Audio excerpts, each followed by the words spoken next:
प्यारे साथियों, महेश गुरुजी की क्लास में आपका स्वागत है। साथियों, एक व्यूवर ने कमेंट में बहुत अच्छा क्वेश्चन किया कि सर क्या अंग्रेजी सीखने के लिए इंग्लिश ग्रामर सीखना जरूरी है। मुझे लगा कि बहुत शानदार क्वेश्चन है, एक वीडियो बनानी चाहिए। तो देखिए, इस प्रश्न का अगर मैं एक ऑनेस्ट उत्तर दूं, ईमानदार उत्तर दूं, तो इसके दो आंसर है, नहीं भी और हाँ भी। तो सबसे पहले बात करते हैं कि नहीं क्यों। तो नहीं इसलिए, यदि आप स्पोकन इंग्लिश सीखना चाहते हैं, आपको सिर्फ इंग्लिश बोलनी है, आपको सिर्फ इंग्लिश में कम्युनिकेशन करना है, लोगों के साथ बातचीत करनी है, तो इंग्लिश ग्रामर सीखना बिल्कुल जरूरी नहीं है।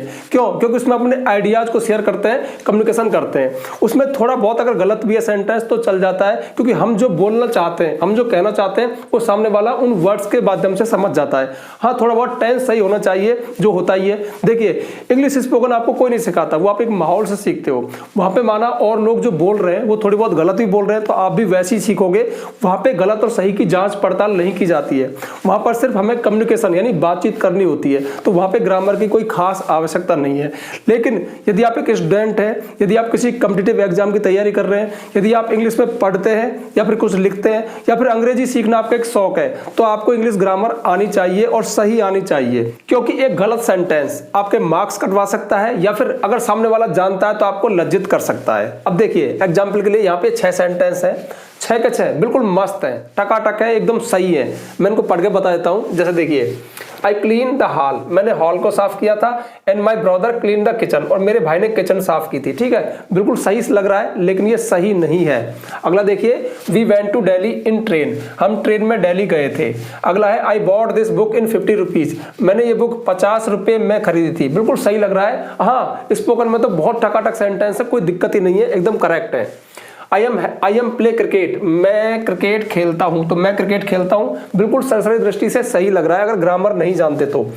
5वां है, आई नॉट गो टू स्कूल, मैं स्कूल नहीं जाता हूं। भाई नहीं के लिए नॉट लगा दिया, जाने के लिए गो लगा दिया, तो सही लग रहा है। और 6 है, ही is known by me well, वह मेरे द्वारा अच्छे से जाना जाता है। ये पैसिव वॉइस का है, तो पैसिव वॉइस में बाई आती है, तो करेक्ट लग रहा है। लेकिन ये 6 के 6 सेंटेंस गलत है। तो ऐसा करो, पहले वीडियो को पॉज करो, क्योंकि आप पहले से ऑलरेडी ग्रामर जानते होगे, तो थोड़ी सी गलतियों को, मिस्टेक्स को फाइंड आउट करने की कोशिश करो और पता लगाओ कि गलती कहाँ है। और फिर आपको ग्रामर का इंपॉर्टेंस पता चलता है कि वास्तव में ग्रामर क्या चीज है। ग्रामर वो चीज है जो सेंटेंस को करेक्ट फॉर्म में, एक सही स्थिति में हमारे सामने लेके आती है।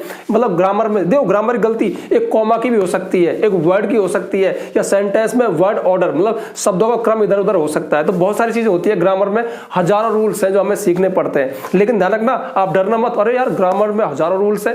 भैया, एक दिन में कोई नहीं सीखता, धीरे धीरे करके हम सीखते हैं। और एक समय ऐसा भी आता है जब चीजें बहुत जल्दी कवर हो जाती है, क्योंकि देखिए हम सीखते कब हैं, जब चीजें रिपीट होती है। आप किसी चीज को एक टॉपिक को एक बार में पढ़े, क्लियर नहीं होगा, बार बार पढ़ते तो चीजें क्लियर होती है। ठीक है, तो मैं आपको टाइम देके जा रहा हूँ, फटाफट से इनमें से गलती निकालिए, और फिर मैं अभी आपके सामने आया, फिर आपके सामने गलती निकालूंगा। ठीक है, तो करो जल्दी फटाफट।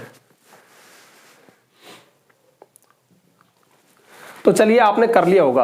अब मैं इनमें से आपको गलतियां बताता हूं, तब आपको पता लगेगा कि वास्तव में यार ग्रामर बहुत गजब चीज है। कितनी छोटी छोटी बातें छिपी होती है ग्रामर की, कितने छोटे छोटे रूल्स होते हैं ग्रामर के। ठीक है, तो अब मैं शुरू करता हूं, लेकिन शुरू करने से पहले खास जानकारी। देखिए, चूंकि बात चल रही है इंग्लिश ग्रामर की, तो यदि आपका इंग्लिश ग्रामर में इंटरेस्ट है, या आप करेक्ट इंग्लिश ग्रामर सीखना चाहते हो, और आपको यूट्यूब पे सीक्वेंस में वीडियोज नहीं मिल रहे हैं, आप ही शिकायत करते हो कि सर हमें आपकी वीडियो सीक्वेंस सीरीज में सीरियल से चाहिए, सारे टॉपिक्स चाहिए, तो आप लोगों की डिमांड पर मैंने प्ले स्टोर पर महेश गुरुजी एप्लीकेशन में उस ग्रामर कोर्स को डाला है। तो आप प्ले स्टोर पर जाइए, महेश गुरुजी एप्लीकेशन डाउनलोड कीजिए। उसके पेड कोर्स में आपको कंप्लीट इंग्लिश ग्रामर कोर्स मिलेगा, जिसमें हमने सारी ग्रामर को, सारे टॉपिक्स को सीक्वेंस सीरीज में, सीरियल में, डिटेल में एक्सप्लेन किया है। उस कोर्स की नाम मात्र की फीस है, आप चाहे तो परचेज कर सकते हैं। हाँ, एक फायदा और है, उसमें आपको पीडीएफ नोट्स भी साथ में मिलते हैं, और 1 ईयर की वैलिडिटी मिलती है।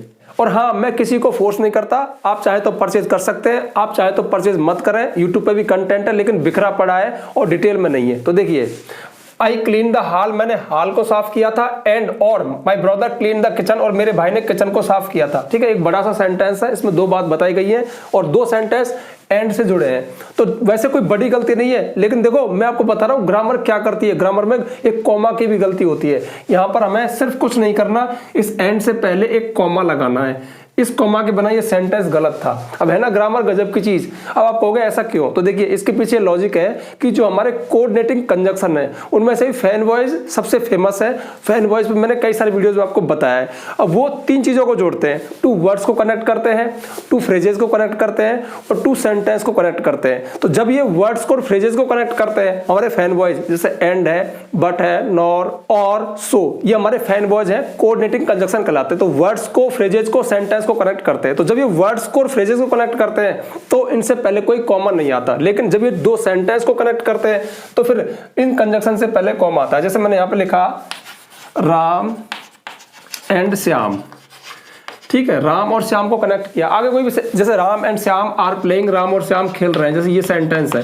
अब इसमें यहाँ पे देखो राम और श्याम दो वर्ड को, दो नाउन को कनेक्ट किया, तो इससे पहले मैंने यहाँ पे कॉमा नहीं लगाया, ठीक है। और अब देखते हैं कि दो फ्रेजेस को जब जोड़ते हैं तब भी कॉमा नहीं आता। जैसे मैं दो फ्रेजेस को दिखाऊं आपको, जैसे मैं यहाँ पे कहूं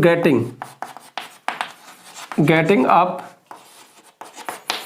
अर्ली इन द मॉर्निंग, इसका मतलब होता है सुबह जल्दी जागना, एक फ्रेज है, ठीक है, एक जीरन फ्रेज है क्योंकि जीरन से शुरू हुआ, ठीक है। तो एक बात ये हो गई कि सुबह जल्दी जागना, एंड, और मुझे बात आगे करनी है, एंड और गोइंग फॉर ए वॉक, और घूमने जाना इज गुड फॉर हेल्थ, स्वास्थ्य के लिए अच्छा होता है, एक सेंटेंस है। अब देखिए यहाँ पे तो Ram and Shyam are playing, Ram और श्याम खेल रहे, तो राम और श्याम को जोड़ा एंड ने। लेकिन यहाँ पर getting up early in the morning, सुबह जल्दी जागना, and going for a walk, और घूमने जाना। तो एक फ्रेज तो ये रहा, एक जीरन फ्रेज, और गोइंग फॉर ए वॉक, घूमने जाना, ये भी एक जीरन फ्रेज है। इनको हमने एंड कंजंक्शन से कनेक्ट किया, लेकिन यहाँ पर हमने इस एंड से पहले कोई कॉमा नहीं लगाया। तो ध्यान रखना, जब ये वर्ड्स को और फ्रेजेस को कनेक्ट करते हैं तो कोई कॉमा नहीं आता। लेकिन यदि ये दो सेंटेंस को कनेक्ट करते हैं, मेन क्लॉजेस को कनेक्ट करते हैं, तो इनसे पहले कॉमा आता है, ठीक है ना। एक शानदार बात, तो ग्रामर ये होती है। ग्रामर में छोटी छोटी बातें सीखनी पड़ती हैं। और एक खास बात चले हाथ में ये और बता दूं आपको, आप चाहे ना ग्रामर आप प्योर सिखाएगी, यदि आप दो मेन क्लॉज को जोड़ रहे हो और एक कंपाउंड सेंटेंस में बदल रहे हो, ये कंपाउंड सेंटेंस है, ये भी आपको ग्रामर ही बताती है कि देखो जिसमें दो मेन क्लॉज हो और किसी कोऑर्डिनेटिंग कंजंक्शन से फैन वॉइस से जुड़े हो तो वो एक कंपाउंड सेंटेंस होता है। और एक कंपाउंड सेंटेंस को हम बिना किसी कोऑर्डिनेटिंग कंजंक्शन के ही बना सकते हैं। कैसे? एक सेमीकोलन का यूज करके, इनके बीच में एक सेमीकोलन लगा दीजिए, हालांकि स्पेस नहीं रहेगा, ये मैं इधर आ जाएगा जब। तो आई क्लीन द हॉल, मैंने हॉल साफ किया, थोड़ा पॉज लिया, थोड़ा रुके, और मेरे भाई ने किचन साफ किया। मतलब आपने एक ही बार में पूरी बात कह दी तो सेंटेंस एक ही माना जाएगा। तो हम दो मेन क्लॉज को एक सेमीकोलन से भी कनेक्ट कर सकते हैं, वो भी एक कंपाउंड सेंटेंस होता है। ये बात हमको ग्रामर बताती है, ठीक है। तो ये छोटी छोटी बातें होती है। अगला देखिए, we went to Delhi in train, हम ट्रेन में दिल्ली गए थे, ठीक है, हम ट्रेन में दिल्ली गए। बहुत अच्छा लग रहा है, स्पोकन में तो चल भी जाएगा, लेकिन ग्रामर के अनुसार गलत है, क्योंकि इसमें जो इन है ना, इन प्रीपोजिशन नहीं आएगा। जब हम किसी वाहन से यात्रा करते हैं, by bus, by train, by aeroplane, तो बाई का यूज होता है, इनका नहीं होता, तो यहाँ पे बाई आएगा, ठीक है। लेकिन एक खास बात, इन इसमें तो कर नहीं आ सकता, लेकिन जैसे देखो आप कहो कि we went to Delhi by car, by bus, by train, लेकिन यहां पे इन आ सकता है, we went to Delhi in our car. यदि वो कार हमारी है तो फिर इन भी आ सकता है, ये भी हमको ग्रामर बताती है। अब देखिए शॉर्ट करूं, हम किसी वाहन से यात्रा कर रहे हैं, बाई का यूज होता है, by bus, by train, by auto, by car, by aeroplane. लेकिन वाहन खुद का हो तो फिर हम इनका यूज करते हैं। छोटी सी बात है ना, बहुत काम की है, तो ये चीज हमें ग्रामर सिखाती है। तो यहां पे आएगा बाई ट्रेन। अब ट्रेन तो हमारी हो नहीं सकती ना, तो इसमें तो बाई आएगा। अगला देखो, आई bought this book in 50 rupees, मैंने ये बुक 50 रुपए में खरीदी। बिल्कुल अच्छा लग रहा है, लेकिन गलत है, इसमें भी प्रीपोजिशन की गलती है। क्यों? एक्सचेंज, आदान प्रदान, मैंने उसको पैसे दिए, उसने मुझको बुक दी। तो हम जब एक्सचेंज करते हैं ना, तो इन नहीं फोर आता है, तो यहाँ पे आएगा फोर, ठीक है। यहाँ मिस्टेक थी, यहाँ मिस्टेक थी, मैं अंडरलाइन भी कर रहा हूँ। तो आई bought this book for 50 rupees, मैंने ये बुक 50 रुपए में खरीदी। अब ये करेक्ट है। अगला देखो, आई एम प्ले क्रिकेट, मैं क्रिकेट खेलता हूं। तो देखिए कभी भी इंग्लिश में इस तरह का स्ट्रक्चर नहीं बनता है, एम प्ले, ठीक है। या तो आप ऐसे कहो आई एम प्लेइंग क्रिकेट, इसमें आईएनजी लगा दो। अब एक स्ट्रक्चर है कि इज एम आर और आईएनजी फॉर्म आ सकती है, लेकिन एम प्ले कभी नहीं आता। आप ये कहना चाहते हो ना कि मैं क्रिकेट खेलता हूं, तो ऐसी स्थिति में यहाँ पे एम नहीं आएगा, केवल ये आएगा आई प्ले क्रिकेट, मैं क्रिकेट खेलता हूं, प्रेजेंट इंडेफिनिट टेंस, ठीक है। Am play, is play, are play, मतलब इज एम आर के जस्ट बाद वर्ब की फर्स्ट फॉर्म कभी भी नहीं आती है। ऐसा इंग्लिश ग्रामर में कोई स्ट्रक्चर नहीं बनता है, ये बात मैंने आपको कई वीडियोस में बता दी है। तो आई प्ले क्रिकेट ये करेक्ट है, ठीक है। अगला देखिए, आई नॉट गो टू स्कूल, मैं स्कूल नहीं जाता हूँ। हाँ, उससे पहले एक बात और देखो, पहले वाले में नंबर 4 में एक चीज और देखो, आई प्ले क्रिकेट, मैं क्रिकेट खेलता हूँ। अगर आपको ये कहना होता कि वह क्रिकेट खेलता है, यहाँ पे आई के स्थान पे ही होता तो यहाँ पे प्ले में एस लगता। छोटी सी बात है प्रेजेंट इंडिफरेंस की। तो ये छोटी छोटी बातें हैं जो हमें ग्रामर सिखाती है। आई नॉट गो टू स्कूल, मैं स्कूल नहीं जाता हूँ, और स्पोकन में चल जाएगा, ठीक है, लेकिन ये गलत है। क्यों? क्योंकि इंग्लिश ग्रामर का एक नियम कहता है कि यदि कोई सेंटेंस नेगेटिव या इंट्रोगेटिव है, नकारात्मक या प्रश्नवाचक है, तो उसमें हेल्पिंग वर्ब जरूर चाहिए। अब देखिए ये गड़बड़ यहाँ पे क्यों हो रही है, क्योंकि दो टेंस ऐसे हैं जिनके अफर्मेटिव सेंटेंस में, साधारण वाक्यों में, सिंपल वाक्यों में कोई हेल्पिंग वर्ब नहीं होती, प्रेजेंट इंडेफिनिट और पास्ट इंडेफिनिट। तो ये देखिए, मैं स्कूल नहीं जाता हूँ, आप कहना चाह रहे हो कि ये प्रेजेंट इंडेफिनिट का सेंटेंस है और उसमें वर्ब की फर्स्ट फॉर्म आती है। जब नेगेटिव बनाना है तो नॉट लगा दिया, लेकिन ऐसा नहीं होता है। मैंने क्या कहा, यदि आप प्रश्न बना रहे हो या सेंटेंस को नेगेटिव बना रहे हो तो आपको हेल्पिंग वर्ब चाहिए। अब प्रॉब्लम क्या है, इन दोनों को छोड़कर, प्रेजेंट इंडेफिनिट और पास्ट इंडेफिनिट को छोड़कर बाकी बचे 10 टेंस, उनमें ऑलरेडी हेल्पिंग वर्ब होती है। अगर माना ये कोई और टेंस का होता, ये होता माना कि प्रेजेंट कंटिन्यूअस टेंस का, तो यहाँ पे एम होता, I am not going to school, तो हम हेल्पिंग वर्ब के बाद नॉट लगा देते हैं। I am not going to school, मैं स्कूल नहीं जा रहा हूँ, या I will not go to school, मैं स्कूल नहीं जाऊंगा। लेकिन चूंकि प्रेजेंट इंडेफिनिट टेंस है तो फिर आपने क्या किया, आपने नॉट लगा दिया। तो ध्यान रखना, हेल्पिंग वर्ब चाहिए। तो आपको ये करना पड़ेगा, I do not go to school, मैं स्कूल नहीं जाता हूं। अगर ये पास्ट का होता तो I did not go to school, मैं स्कूल नहीं गया था।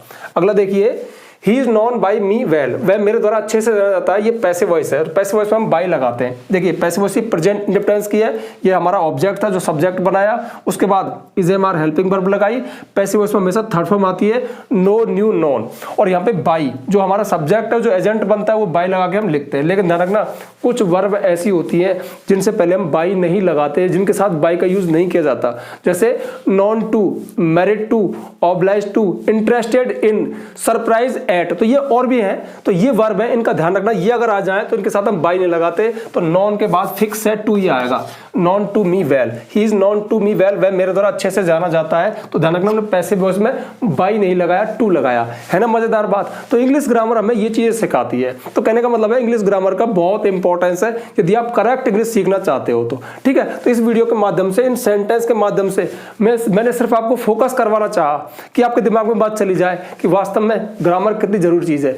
लेकिन एक डर भी आ सकता है कि यार ऐसी तो पता नहीं कितनी सारी बातें होंगी, लेकिन ध्यान रखना, जब सीखना शुरू करते हैं ना तो एक दिन ऐसा भी आता है सारी चीजें खत्म हो जाती है यार, बिल्कुल हो जाती है। चीजों के पास बार बार जाना पड़ता है। और देखिए, आपने टेंस पढ़े तो टेंस सिर्फ टेंस में नहीं, अब पैसिव वॉइस में जाओगे तो फिर आपको टेंस मिलेंगे, अब नरेशन पढ़ोगे तो फिर आपको टेंस मिलेंगे। कहने का मतलब चीजें घूमती हैं। जैसे कि अब प्रीपोजिशन है, ठीक है, अब प्रीपोजिशन का नंबर आएगा पार्ट्स ऑफ स्पीच में, लेकिन जब टाइम्स के सेंटेंस पढ़ते हो तो वहां भी प्रीपोजिशन शुरू हो जाते हैं।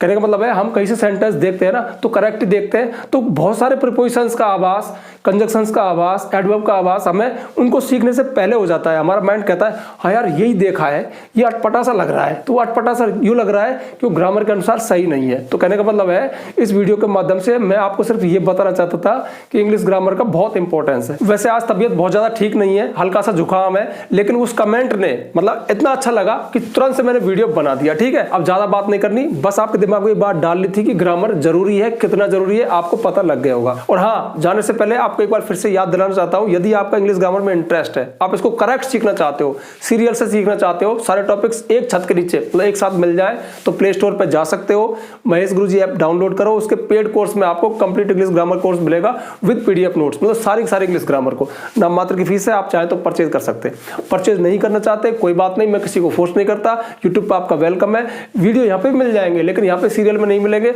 और थोड़ा डिटेल में नहीं मिलेंगे। ठीक है, तो आप जल्दी से वीडियो को लाइक कर दो, ज्यादा ज्यादा शेयर करना। यदि आप चैनल पर नए आए हो तो चैनल को सब्सक्राइब करना, बेल आइकन प्रेस करना ताकि आपको आने वाली वीडियोस में नोटिफिकेशन मिल जाए। आज के लिए बस इतना ही, मिलते हैं नेक्स्ट वीडियो में नेक्स्ट टॉपिक के साथ, तब तक के लिए बाय।